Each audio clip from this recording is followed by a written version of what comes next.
right, guys. Well, welcome back. I'm the Bookish Banker is what I decided I'm going with for this series as I'm reviewing my books that I've read this year in 2024. Today, we're actually reading a book I actually read in 2024, so we're going to get started with that. So you can see like a good booktuber, I now am in front of bookshelf so you can see some of my books. So, you know, we're like official now. So the first book I actually read in 2024 is Children of Ruin, which is the sequel to Children of Time, which I did my last review on. Now, first of all, it's basically impossible to talk about this book without reading the first. So if you haven't read Children of Time, make sure you start there and read that before you watch this review. But Children of Ruin is a fantastic sci-fi book. Tchaikovsky comes back. It's in the same vein of Children of Time, about evolutionary sci-fi, I guess you could call it. The whole point of this one is this is after the events of Children of Time. It's basically the next generation of humans and portids, and they and the spiders. They basically have achieved space flight, and they're going out searching a signal that they're receiving from another star system in the galaxy. So basically they're going to explore and going on an adventure just to see what's out there. Now that they've come together and they're all on the same page basically.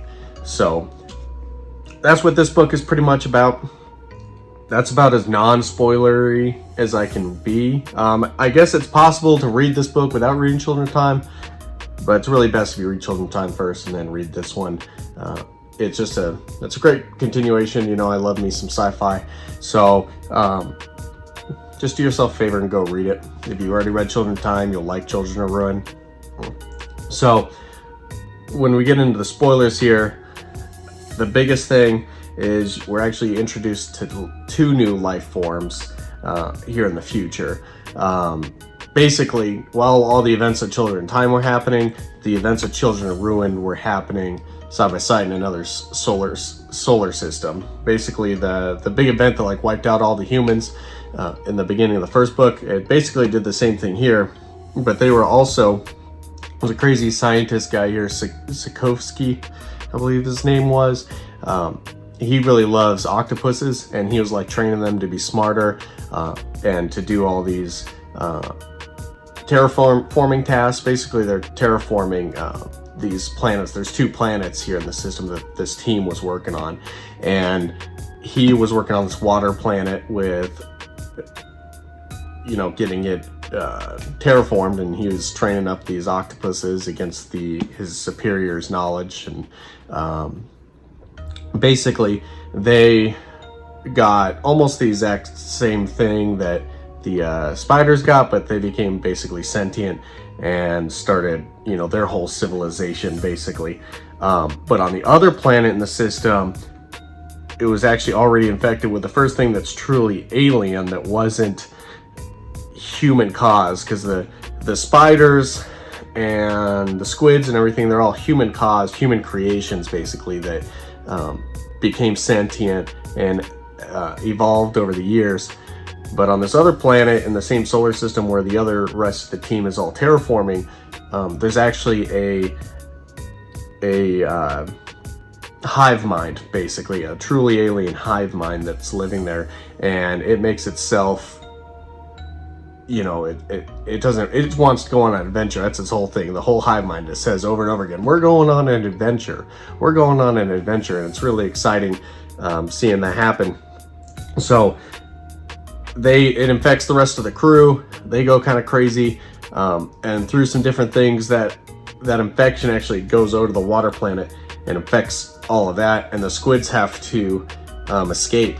Now when this book takes place in current day, because you're kind of like looking flashbacks how we got to today, when the portids and the humans are coming into the system, the squids are all living in these big blobs of water. Their spaceships are just big spheres of water just floating around. It's really interesting how they like shift their mass to propel them, you know, through the solar system and everything like that. So at their point, basically the water planet has become completely a desolate wasteland, and they can't return to it. So they're like locked in space, basically, in their spaceships. And so the whole story is about basically 4 groups of different species trying to communicate. This whole series is about communication, how things communicate, how would spiders even talk to humans, because that's a big focus too, is even though they're working together, they still don't 100% understand each other.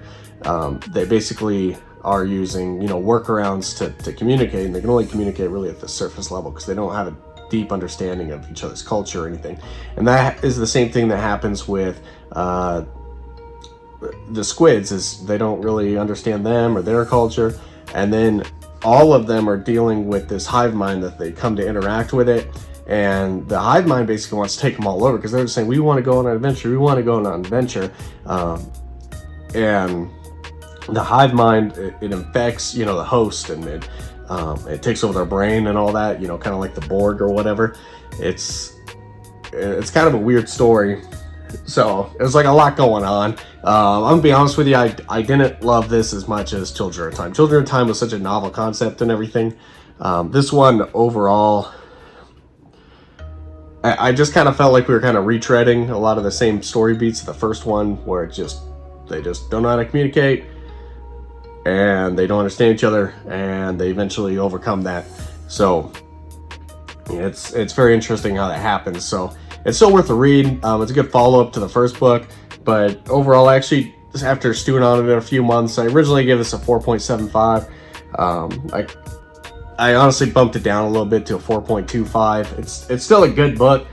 It's just, it wasn't like as groundbreaking as the first, and I just feel like there's kind of a lot more moving parts. I feel like he kind of tried to do a little too much with this book. So great book. It kind of killed my steam a little bit on the series. I still haven't read the third book, Children of Memory. It's on my list, so hopefully read it by the end of the year.